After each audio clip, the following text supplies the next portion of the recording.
Wind World. Clean energy forever. Ultrasonic testing for early detection of hardware failure. Understanding ultrasonic testing. Ultrasonic testing क्या है?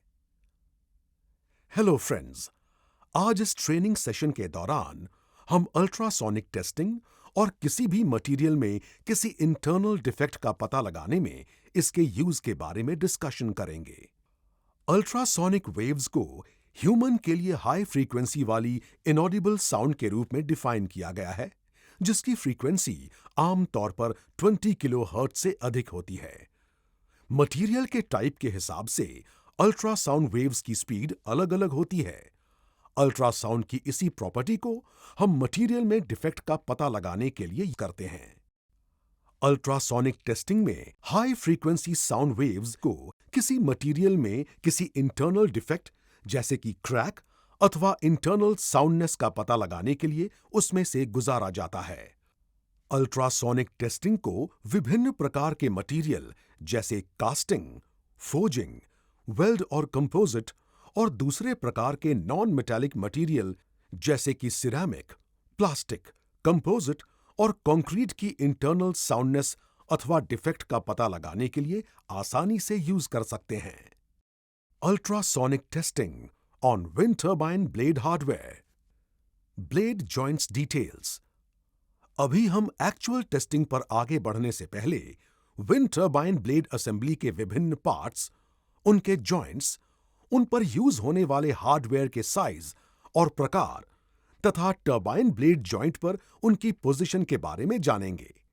नीचे दिए गए diagram में nacelle के अंदर main carrier, axle pin, rotor hub, blade adapter तथा blade की पोजीशंस को दर्शाया गया है। 1. Main carrier, 2. Axle pin, 3. Rotor hub, 4. Blade adapter, 5. Blade. नीचे दी हुई ड्राइंग के अनुसार ब्लेड को रोटर हब और ब्लेड अडेप्टर असेंबली के साथ 3 जोड़ों जॉइंट 1, जॉइंट 2 और जॉइंट 3 की मदद से टरबाइन पर लगाया जाता है। इन तीनों जॉइंट्स में यूज होने वाले हार्डवेयर के टाइप और साइज के डिटेल्स नीचे दिए हुए टेबल में दिए गए हैं। जॉइंट 1 रोटर हब को पिच बेरिंग के साथ M24/170 के 42 बोल्ट्स के द्वारा जोड़ता है। जॉइंट 2 पिच बेरिंग को ब्लेड अडेप्टर के साथ M24/190 के 48 स्टड्स के द्वारा जोड़ता है, जबकि जॉइंट 3 ब्लेड को ब्लेड अडेप्टर के साथ M22/260 के 31 तथा M22/270 के 1 स्टड के द्वारा जोड़ता है। Ultrasonic testing equipment. सामान्यतः किसी भी अल्ट्रासोनिक इक्विपमेंट में 3 पार्ट्स होते हैं। ए. ट्रांसड्यूसर्स। ये उपकरण अल्ट्रासोनिक वेव्स को जनरेट और रिसीव करते हैं। इनका उपयोग किसी भी मटेरियल में हाई फ्रीक्वेंसी साउंड वेव्स को ट्रांसमिट करने और रिफ्लेक्टेड वेव को डिटेक्ट करने के लिए किया जाता है। ये निम्नलिखित 3 प्रकार के होते हैं। 1. TR probe, 2. Normal probe, 3. Angle probe. B. Instrument panel display. Instrument panel का उपयोग टेस्टिंग के दौरान मटेरियल के अंदर डिफेक्ट की स्थिति तथा आकार को स्क्रीन पर दर्शाने के लिए किया जाता है। C. Calibration. Reference blocks. Calibration blocks का उपयोग किसी विशिष्ट मटेरियल, उसके साइज तथा आकार को चेक करने से पहले अल्ट्रासोनिक टेस्टिंग इक्विपमेंट को कैलिब्रेट करने के लिए किया जाता है। Ultrasonic testing equipment calibration. Calibration क्यों जरूरी है? अल्ट्रासोनिक टेस्टिंग इक्विपमेंट का कैलिब्रेशन इक्विपमेंट को ज्ञात मानकों पर कॉन्फ़िगर करने का एक प्रोसेस है।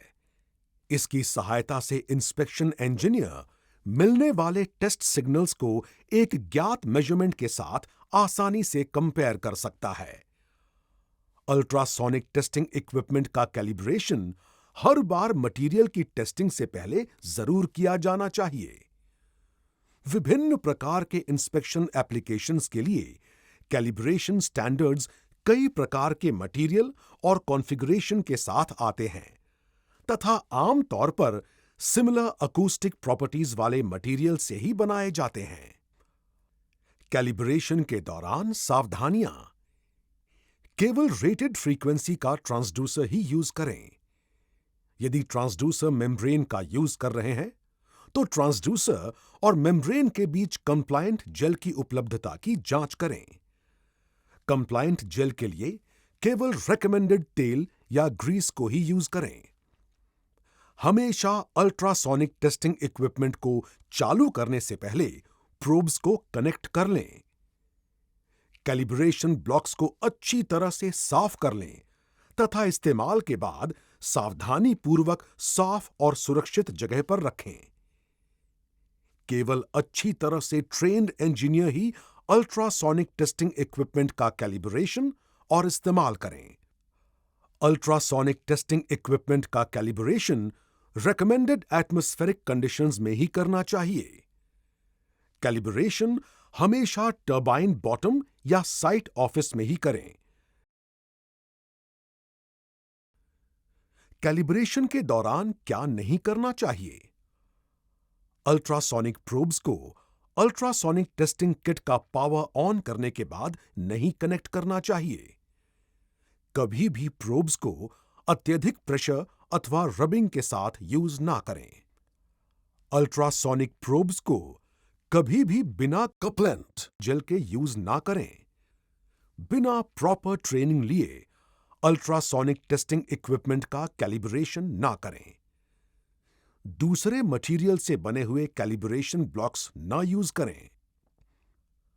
हेलो एवरीवन, आज हम सोनाटेस्ट अल्ट्रासोनिक टेस्टिंग किट और उसकी एक्सेसरीज का कैलिब्रेशन तथा बाद में इसकी सहायता से विंड टर्बाइन ब्लेड के जॉइंट 1 और जॉइंट 3 के हार्डवेयर में डिफेक्ट यानी कि क्रैक का पता लगाने के तरीके को सीखेंगे। यूटी इक्विपमेंट का कैलिब्रेशन करने के लिए हम सेम हार्डवेयर से बने हुए 2 रेफरेंस ब्लॉक्स का यूज करेंगे जिनकी लंबाई 113 मिलीमीटर तथा 32 मिलीमीटर है। कैलिब्रेशन शुरू करने से पहले हम इक्विपमेंट का कनेक्शन करेंगे तथा पहले हम सिंगल प्रोब और बाद में हम डुअल प्रोब के साथ इक्विपमेंट का कैलिब्रेशन करना सीखेंगे। प्रोब के केबल को यूज करते समय ध्यान दें कि केबल में कोई शार्प बेंड या ट्विस्ट ना रहे तथा यूज करते वक्त ज्यादा खिंचाव ना रहे। सिंगल प्रोब के साथ कैलिब्रेशन करते समय केबल के बड़े 10 मिलीमीटर कनेक्टर को यूटी इक्विपमेंट के पीछे टीआर यानी कि ट्रांसमीटर एंड रिसीवर पोर्ट के साथ कनेक्ट करेंगे। ये एक पुश फिट कनेक्शन है जो कि आसानी से जोड़ा या हटाया जा सकता है। इसी तरह से हम प्रोब में भी पुश फिट के साथ केबल को कनेक्ट करेंगे। अब हम सिंगल कोर प्रोब के साथ इक्विपमेंट का कैलिब्रेशन करेंगे। इसके लिए हम 113 मिलीमीटर के रेफरेंस ब्लॉक उपयोग करेंगे। कैलिब्रेशन शुरू करने के लिए मशीन को ऑन करेंगे और मेन स्क्रीन पर आएंगे। मेन स्क्रीन पर आप डिफॉल्ट तथा पहले यूज किए हुए कैलिब्रेशन प्रोग्राम के टैब्स को देख सकते हैं। हम कोई भी नया कैलिब्रेशन करने के लिए हमेशा डिफॉल्ट टैब का इस्तेमाल करेंगे। डिफॉल्ट मोड के अंदर जाकर पहले हम डिफॉल्ट कॉन्फ़िगरेशन को लॉन्च करेंगे। इस स्क्रीन के राइट साइड पर आपको एक खाली ग्राफ तथा लेफ्ट साइड पर वेलोसिटी, प्रोब 0, रेंज, डिले और ऑटो कैल के टैब्स दिखाई देंगे। कैलिब्रेशन को शुरू करने के लिए हम ऑटो कैल मोड में जाएंगे जहां पर हमें डिस्टेंस 1 तथा डिस्टेंस 2 टैब्स दिखाई देंगे। डिस्टेंस 1 टैब में हम बड़े वाले रेफरेंस ब्लॉक की लंबाई का इनपुट करेंगे जो 113 मिलीमीटर है। डिस्टेंस 2 में हम रेफरेंस ब्लॉक की लंबाई से दुगना अर्थात 226 मिलीमीटर का इनपुट करेंगे। इसके बाद हम रेंज निर्धारित करेंगे। विंड टर्बाइन ब्लेड असेंबली में यूज होने वाले हार्डवेयर की लंबाइयों को देखते हुए, जो कि क्रमशः 170, 190 तथा 260 मिलीमीटर हैं, हम रेंज को 300 मिलीमीटर निर्धारित करेंगे। जैसा कि हम जानते हैं कि विंड टर्बाइन में यूज होने वाले बोल्ट्स की अधिकतम लंबाई 260 मिलीमीटर है, इसलिए 300 मिलीमीटर की रेंज काफी अच्छी रहेगी। ये सोनाटेस्ट का कपलेंट जेल है जिसका उपयोग हम यूटी टेस्टिंग के दौरान करेंगे। वैसे परिस्थितियों के अनुसार हम किसी और रेकमेंडेड मेक का जेल, ग्रीस, ऑयल अथवा ग्लिसरीन को भी कपलेंट जेल की तरह इस्तेमाल कर सकते हैं। टेस्टिंग स्टार्ट करने से पहले रेफरेंस ब्लॉक पर थोड़ा सा जेल लगाएंगे। यूटी टेस्टिंग के दौरान कपलेंट जेल का इस्तेमाल हम इसलिए करते हैं ताकि प्रोब और टेस्ट सरफेस के बीच में कोई गैप ना रहे। जेल के इस्तेमाल से अल्ट्रासोनिक वेव्स प्रोब से निकलकर टेस्ट सैंपल में अच्छी तरह से ट्रांसमिट होती हैं। अभी हम देखते हैं कि स्क्रीन पर कई बड़े बड़े स्पाइक्स हैं जो कि सिग्नल्स की ज्यादा स्ट्रेंथ की वजह से हैं, जिनको कम करने के लिए हम सिग्नल्स के स्ट्रेंथ को कम करेंगे। नॉर्मली टेस्टिंग के दौरान हम गेन को घटाते या बढ़ाते हुए फर्स्ट स्पाइक की हाइट स्क्रीन हाइट के लगभग 80% पर रखते हैं। इसलिए इस केस में भी हम गेन को घटाकर फर्स्ट स्पाइक की हाइट को स्क्रीन हाइट के लगभग 80% पर रखेंगे। अभी आप स्क्रीन पर 2 सफेद वर्टिकल लाइंस भी देख सकते हैं। लाइन के बीच के गैप को हम गेट कहते हैं और इसकी चौड़ाई को हम घटा या बढ़ा सकते हैं तथा गेट को भी जरूरत के हिसाब से स्क्रीन पर दाएं या बाएं भी कर सकते हैं। गेन कम करने के बाद हम देख सकते हैं कि स्क्रीन पर अब हमें 2 स्पाइक्स दिखते हैं, पहला बड़ा और दूसरा छोटा। स्पाइक्स की बोल्ट के ऊपर पोजीशंस का पता लगाने के लिए हम गेट को अब पहले फर्स्ट स्पाइक के ऊपर शिफ्ट करेंगे तो देखेंगे कि ये 113 मिलीमीटर रीडिंग शो करता है, जो कि रेफरेंस सैंपल की पूरी लंबाई को दर्शाता है। हम इस पॉइंट को ऐड करेंगे। अब हम गेट को दूसरे स्पाइक पर शिफ्ट करते हैं तो स्क्रीन पर हमें 226 मिलीमीटर की रीडिंग दिखाई देती है, जो कि रेफरेंस सैंपल की लंबाई के दुगने के बराबर है।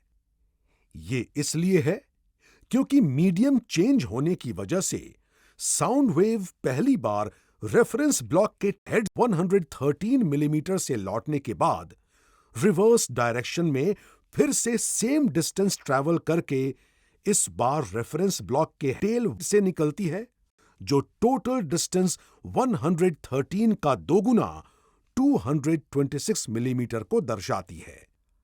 हम इस पॉइंट को भी ऐड करेंगे।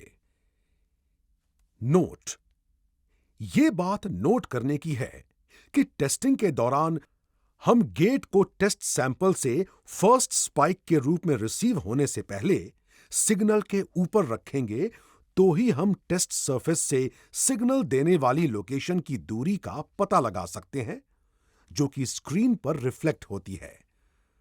बिना डिफेक्ट वाले सैंपल में यह दूरी सैंपल की पूरी लंबाई को दर्शाती है और लंबाई में कमी होने पर यह उस दूरी पर किसी डिफेक्ट को बताती है। इस केस में क्योंकि सैंपल से आने वाली फर्स्ट स्पाइक की दूरी की रीडिंग सैंपल की पूरी लंबाई 113 मिलीमीटर के बराबर आई है, तो इसका मतलब है कि इस बोल्ट सैंपल के हेड से लेकर टेल तक कोई भी डिफेक्ट नहीं है। लंबाई 113 तथा 226 मिलीमीटर को एंटर करने के बाद हम क्रमशः कैलिब्रेट और अप्लाई टैब्स को टैप करेंगे तो यूटी इक्विपमेंट का कैलिब्रेशन का प्रोसेस पूरा हो जाएगा। अभी हम इस कैलिब्रेशन की एक्यूरेसी को जांचेंगे। इसके लिए हम इसी रेफरेंस ब्लॉक का इस्तेमाल करेंगे। सैंपल पर थोड़ा जेल लगाकर हम प्रोब को सरफेस पर रखेंगे। अभी हम देखते हैं कि स्क्रीन पर कोई भी स्पाइक नहीं है।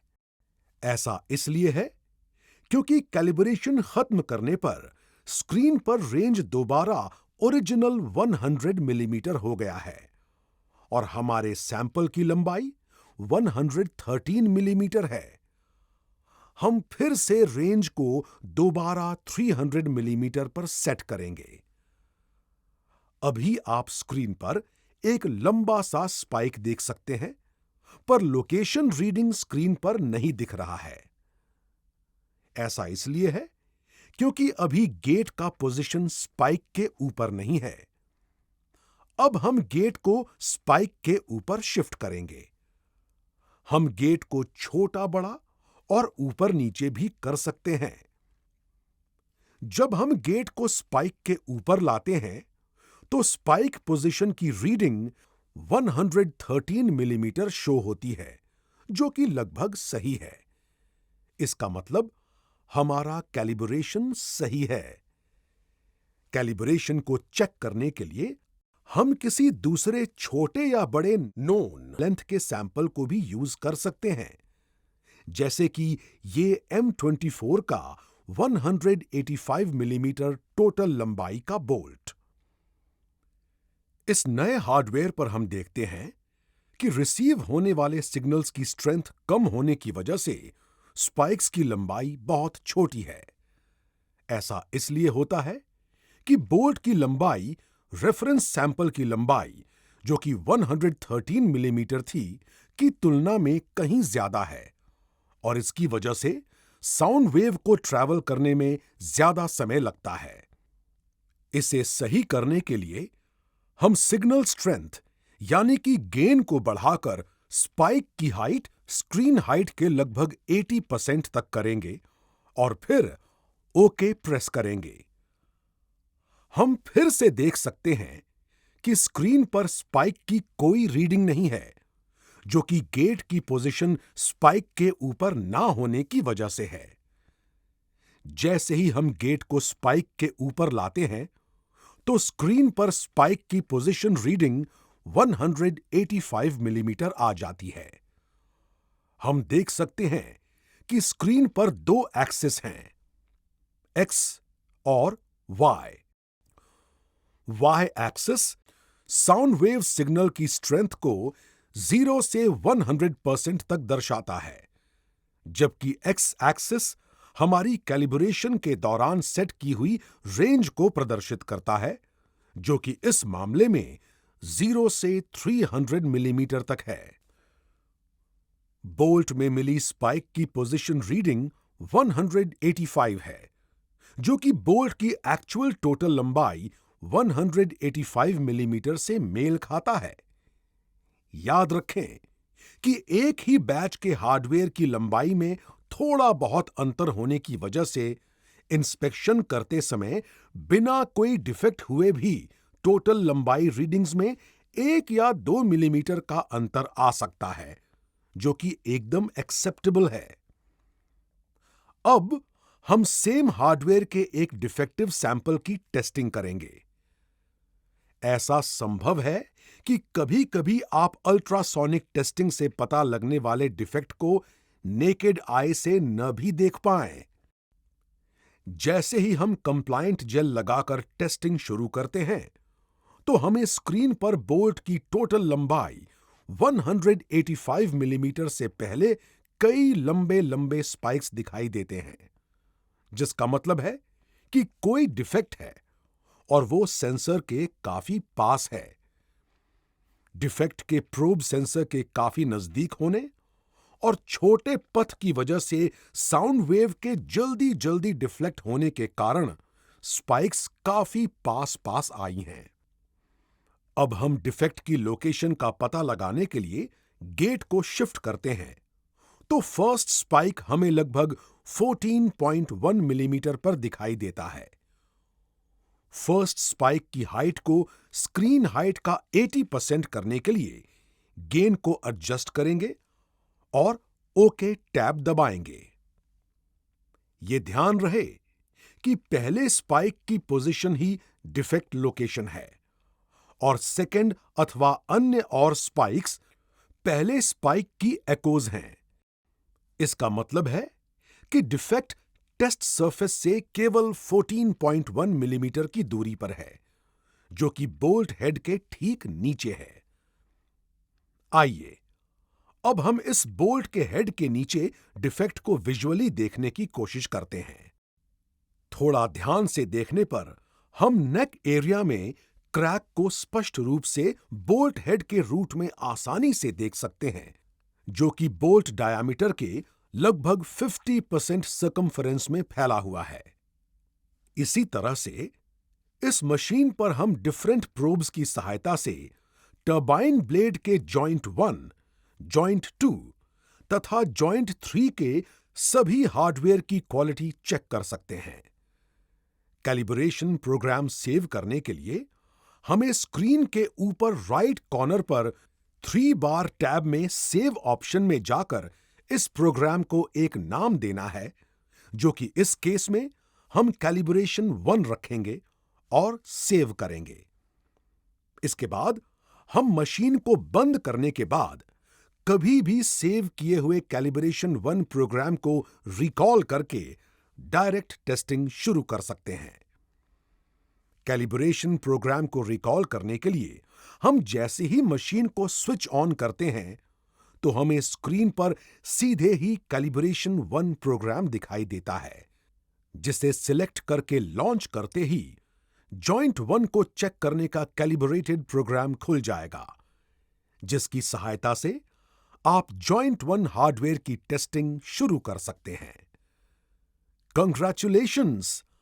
अब आप अल्ट्रासोनिक टेस्टिंग इक्विपमेंट को कैलिब्रेट करने के लिए पूरी तरह से ट्रेन्ड हैं। Making equipment ready for hardware testing on wind turbine. अभी हमारे पास टरबाइन ब्लेड के जॉइंट 1 के हार्डवेयर टेस्ट करने के लिए एक कैलिब्रेटेड यूटी इक्विपमेंट है। जॉइंट 1 के ऊपर, जो रोटर हब और पिच बेरिंग के बीच है, हमारे पास M24x170 के 42 हार्डवेयर्स हैं, जिनके लिए पहले हम 42 रीडिंग्स को रिकॉर्ड करने के लिए एक टेम्पलेट बनाएंगे। इसके लिए हम स्क्रीन पर गए टैब को टैप करने के बाद साइजिंग टैब को टैप करेंगे और फिर टी लॉग पर टैप करेंगे। टी लॉग पर टैप करने पर आपको स्क्रीन पर एक 25x25 का ग्रिड दिखाई देगा। चूंकि हमारे पास एक ही प्रकार के 42 हार्डवेयर्स हैं, तो हम ग्रिड विड्थ को 1 और ग्रिड हाइट को 42 सिलेक्ट करते हुए 42 रीडिंग्स लेने के लिए एक टेम्पलेट तैयार करेंगे और फिर नेक्स्ट पर टैप करेंगे। अब हम एक पर्टिकुलर जॉइंट पर एक पर्टिकुलर टाइप के हार्डवेयर की अल्ट्रासोनिक टेस्टिंग के लिए तैयार हैं। अब हम इसे एक उदाहरण के साथ समझते हैं। टरबाइन ब्लेड के जॉइंट 1 के एक बोल्ट के हेड पर जेल लगाने के बाद प्रोब रखते ही हमें स्क्रीन पर स्क्रीन के हाइट से भी बड़ा एक स्पाइक दिखाई देता है। बोल्ट के ऊपर इसकी सही पोजीशन जानने के लिए हम गेट को इसके ऊपर शिफ्ट करेंगे और गेन को कम करके स्पाइक की हाइट को स्क्रीन हाइट के लगभग 80% पर लाते ही हमें स्क्रीन पर स्पाइक की पोजीशन लगभग 185 मिलीमीटर मिलती है, जो दर्शाती है कि बोल्ट की पूरी लंबाई में कोई डिफेक्ट नहीं है।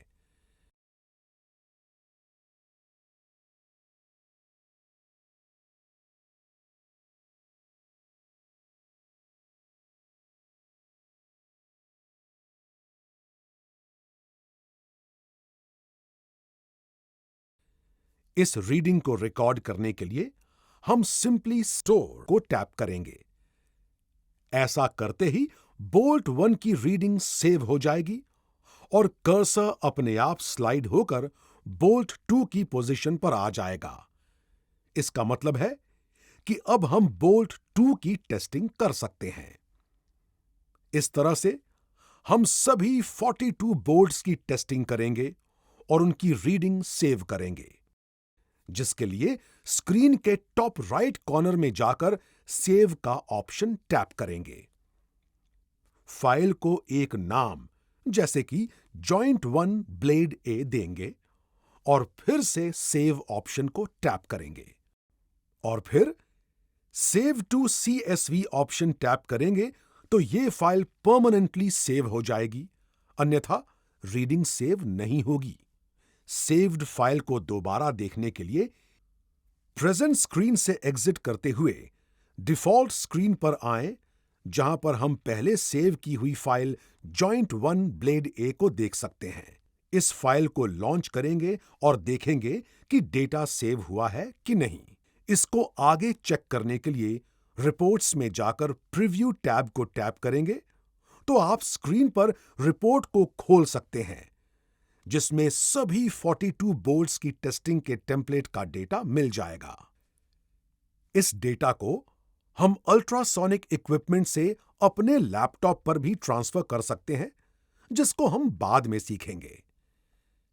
इस प्रक्रिया को हम बचे हुए 2 और ब्लेड्स के जॉइंट 1 के हार्डवेयर की टेस्टिंग के लिए दोहराएंगे। स्क्रीन को ओपन करें और फिर ग्रिड टैब, साइजिंग टैब और फिर T-log पर टैप करेंगे। बाद में ग्रिड विड्थ और ग्रिड हाइट को सेट करेंगे। फाइल को एक नाम देंगे और सेव करेंगे। Ultrasonic testing on turbine hardware. Precautions during ultrasonic testing on WEC। क्या करना चाहिए? विंड टर्बाइन पर जाने से पहले संबंधित TSI से वर्क परमिट ले लें और उसमें दिए हुए सभी सुरक्षा नियमों का पूरी तरह से पालन करें। अल्ट्रासोनिक टेस्टिंग शुरू करने से पहले विंड टर्बाइन को स्विच ऑफ मोड में लेकर आएं। प्रत्येक व्यक्ति टर्बाइन में प्रवेश करने से पहले कंप्लीट सेफ्टी जैसे कि safety belt, safety runner, helmet, safety shoes तथा हैंड ग्लव्स आदि को सही से जांचें और पहने। विंड टर्बाइन में ऊपर नेसल में पहुंचने के बाद सबसे पहले टर्बाइन रोटर को रोकने के लिए रोटर लॉक को लगाइए। जांच के दौरान टर्बाइन ब्लेड को घड़ी के 6 बजे की पोजीशन में रखना आवश्यक है। अल्ट्रासोनिक किट को अत्यधिक सावधानी से संभालें तथा एक से दूसरी जगह जाने या WEC में नीचे या ऊपर की ओर शिफ्ट करने के लिए हमेशा ओरिजिनल टैंपर प्रूफ केस का उपयोग करें। यूटी शुरू करने से पहले हार्डवेयर की सतहों को कपड़े से साफ करें। कपलेंट जेल को केवल जांचे जाने वाले हार्डवेयर की सतह पर ही लगाएं। काम खत्म होने के बाद हमेशा अल्ट्रासोनिक किट को अच्छी तरह से साफ करें और सभी पार्ट्स को सावधानी से बॉक्स में रखें। क्या ना करें? यूटी किट चालू करने के बाद प्रोब को कनेक्ट ना करें। यूज होने वाले ट्रांसड्यूसर्स को बिना मेम्ब्रेन के उपयोग ना करें। ट्रांसड्यूसर्स को अधिक प्रेशर के साथ हार्डवेयर की सतह पर ना रगड़ें। अल्ट्रासोनिक इक्विपमेंट में यूज होने वाली केबल्स को ना तो ट्विस्ट करें और ना ही ज्यादा जोर डालें। अल्ट्रासोनिक इक्विपमेंट को बिना बॉक्स के इधर उधर ट्रांसफर ना करें। तेज हवा, बारिश, तूफान और बिजली चमकने के दौरान यूटी ना करें। अब हम हार्डवेयर की अल्ट्रासोनिक टेस्टिंग करने से पहले सरफेस को किसी साफ डस्टर या कपड़े से अच्छी तरह से साफ करेंगे, जो कि बहुत आवश्यक है। इस समय ब्लेड पिच आउट कंडीशन में 6 o'clock पोजीशन में है। ये एसआरबी है, जिसके एकदम नीचे हब बॉडी पर एक रेफरेंस मार्क है, जिसके लेफ्ट साइड बोल्ट्स से शुरू करके हम 1 से 42 बोल्ट्स की क्लॉकवाइज डायरेक्शन में नंबरिंग करेंगे। इसी तरह से ब्लेड जॉइंट 3 के लिए अडेप्टर फ्लेंज पर मौजूद सभी हार्डवेयर यानी कि स्टड्स के एंड्स की सतह से अननेसेसरी ग्रीस और डस्ट को हटाने के लिए कपड़े से अच्छी तरह से साफ करेंगे। ये एक रेफरेंस मार्क है, जिसे ब्लेड की 6 o'clock पोजीशन में आप अडेप्टर फ्लेंज पर देख सकते हैं। पहचान के लिए इस पोजीशन पर मौजूद स्टड की लंबाई दूसरे और स्टड्स की तुलना में 10 मिलीमीटर ज्यादा होती है। अब इस रेफरेंस मार्क से शुरू करके अडेप्टर फ्लेंज पर भी क्लॉकवाइज डायरेक्शन में सभी 32 स्टड्स पर 1 से शुरू करके 32 तक नंबरिंग करेंगे, like 1, 2 and so on. Cleaning और मार्किंग के बाद हम सभी 42 बोल्ट्स के हेड पर जेल अथवा ग्लिसरीन लगाएंगे और ये ध्यान रखेंगे कि जेल की क्वांटिटी ज्यादा ना हो, ताकि बाद में क्लीनिंग करते समय परेशानी का सामना ना करना पड़े। इसी तरह से हम जॉइंट 3 के भी सभी 32 स्टड्स के एंड्स पर जेल लगा देंगे। अब जॉइंट 1 पर यूटी शुरू करने के लिए हम पहले से कैलिब्रेटेड इक्विपमेंट का यूज करेंगे। ये एक सिंगल कोर प्रोब है, जिसको हम दोनों साइड्स में दिए हुए फ्लैट पोर्शन पर अपने थंब और दोनों मिडिल फिंगर्स के बीच पकड़ेंगे तथा रिंग फिंगर को फ्लेंज पर रेस्ट करते हुए प्रोब को हेड की सतह पर रखेंगे और स्क्रीन पर आने वाली रीडिंग्स को देखेंगे। अब आप स्क्रीन पर लगभग 185 मिलीमीटर पर एक स्पाइक देख सकते हैं, जिसे हम बोल्ट 1 की रीडिंग के तौर पर स्क्रीन पर मौजूद स्टोर टैब को टैप करके रिकॉर्ड करेंगे और देखेंगे कि यह रीडिंग 1 के तौर पर सेव हो गया है। अब हम दूसरे बोल्ट पर मूव करेंगे और रीडिंग 2 को स्टोर करेंगे और फिर थर्ड बोल्ट पर मूव करेंगे और सेव करेंगे और फिर fourth, fifth and so on. इसके साथ हम स्पाइक की हाइट को स्क्रीन हाइट के लगभग 80% के बराबर करने के लिए गेन को बढ़ाएंगे और स्पाइक हाइट के ज्यादा होने पर गेन अकॉर्डिंगली घटाकर एडजस्ट करेंगे। बोल्ट 5 की रीडिंग को स्टोर करेंगे। अभी बोल्ट 6 टेस्टिंग करते वक्त स्पाइक हाइट लगभग 80% है, जो कि सही है। हाइट कम होने पर गेन बढ़ाकर एडजस्ट कर सकते हैं। स्पाइक की हाइट 80% से कम होने का मतलब सिग्नल्स का वीक होना होता है, जो साउंड वेव ट्रांसमिटिंग पाथ में कोई डिसकंटिन्यूटी अर्थात gap, improper application of gel, dirt अथवा किसी फॉरेन पार्टिकल के होने को दर्शाता है। फर्स्ट स्पाइक की हाइट को टेस्टिंग के दौरान हमेशा स्क्रीन हाइट के 80% के बराबर रखेंगे और तब ही रीडिंग्स नोट करेंगे। इस तरह से हम सभी 42 बोल्ट्स की टेस्टिंग करेंगे और रिजल्ट्स को स्टोर करेंगे। अभी हमने सभी 42 हार्डवेयर्स को टेस्ट कर लिया है और आप इन रीडिंग्स को स्क्रीन पर बोल्ट नंबर वाइज देख भी सकते हैं। जॉइंट 1 की इन रीडिंग्स को सेव करने के लिए हम स्क्रीन पर अपर राइट कॉर्नर में जाकर सेव प्रेस करेंगे और फाइल को एक नाम देंगे। इसके लिए हम पहले टरबाइन नाम CLPL183, फिर जॉइंट J1 ब्लेड A नाम देंगे।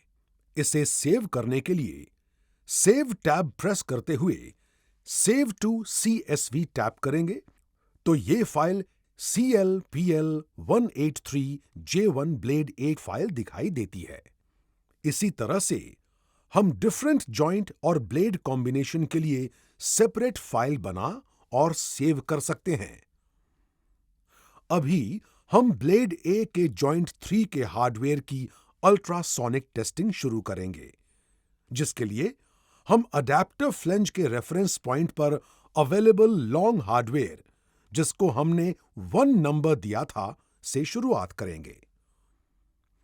प्रोब को फर्स्ट स्टड पर रखते ही आप देख सकते हैं कि हमें पहला स्पाइक लगभग 271.8 पर मिलता है, जिसे हम स्टोर करेंगे, और फिर दूसरा, तीसरा हार्डवेयर चेक करते हुए सभी 32 स्टड्स की रीडिंग्स को स्टोर करेंगे और पहले की तरह सेव करेंगे। Detecting and verifying defective hardware. इस प्रक्रिया को दर्शाने के लिए हम बोल्ट पोजीशन 5 पर पहले से ही एक डिफेक्टिव हार्डवेयर को रिप्लेस करेंगे और देखेंगे कि किस तरह टेस्टिंग के दौरान इसे चेक और कंफर्म करना है। जैसा कि आप देख सकते हैं कि बोल्ट 3 एंड बोल्ट 4 के लिए फर्स्ट स्पाइक लगभग 185 मिलीमीटर पर आती है, जो कि सही है। पर बोल्ट 5 पर हमें कई लंबे लंबे स्पाइक्स काफी कम रेंज पर दिखाई देते हैं। सही तरह से चेक करने पर फर्स्ट स्पाइक की पोजीशन बोल्ट हेड से 14.5 मिलीमीटर पर दिखती है, जो कि इस जगह पर किसी डिफेक्ट को दर्शाती है। बोल्ट को खोलकर चेक करने पर हम हेड के जस्ट नीचे एक क्रैक देख सकते हैं, जिससे हमें 14.5 मिलीमीटर पर फर्स्ट स्पाइक मिल रही थी। इस प्रकार हमें टेस्टिंग के दौरान किसी हार्डवेयर की पूरी लंबाई से पहले अगर कोई फर्स्ट स्पाइक मिलती है, तो उसे हम एक डिफेक्ट मानकर उस हार्डवेयर को खोलने के बाद विजुअल इंस्पेक्शन से कंफर्म कर सकते हैं। हालांकि किसी केस में डिफेक्ट के बहुत छोटा होने पर विजुअल इंस्पेक्शन में ना दिखने की स्थिति में भी अल्ट्रासोनिक टेस्टिंग रिजल्ट्स को ही फाइनल मानकर इसे डिफेक्टिव माना जाएगा। सो फ्रेंड्स, आज का ये ट्रेनिंग सेशन यहां खत्म होता है। इस ट्रेनिंग सेशन में भाग लेने के लिए आप सभी का हम बहुत धन्यवाद करते हैं और आशा करते हैं कि इस ट्रेनिंग के दौरान बताई हुई बातें आप सभी को अच्छी तरह से समझ में आई होंगी। इस बात का ध्यान रखें कि ये ट्रेनिंग सोना टेस्ट वेव के अल्ट्रासोनिक इक्विपमेंट का इस्तेमाल करते हुए दी गई है। अतः किसी दूसरी कंपनी के इक्विपमेंट को यूज करते समय संबंधित टीएसएम अथवा अन्य ट्रेन्ड व्यक्ति से अल्ट्रासोनिक टेस्टिंग इक्विपमेंट के कैलिब्रेशन और इस्तेमाल की विधि को अच्छी तरह से समझ लें, जो कि कुछ अलग भी हो सकती है। हालांकि कुल मिलाकर अल्ट्रासोनिक टेस्टिंग की विधि सामान्यतः एक सी ही होती है। अपने किसी भी सवाल और जिज्ञासा के लिए आप संबंधित टीएसएम से हमेशा संपर्क कर सकते हैं। धन्यवाद। Are done to improve the turbine performance.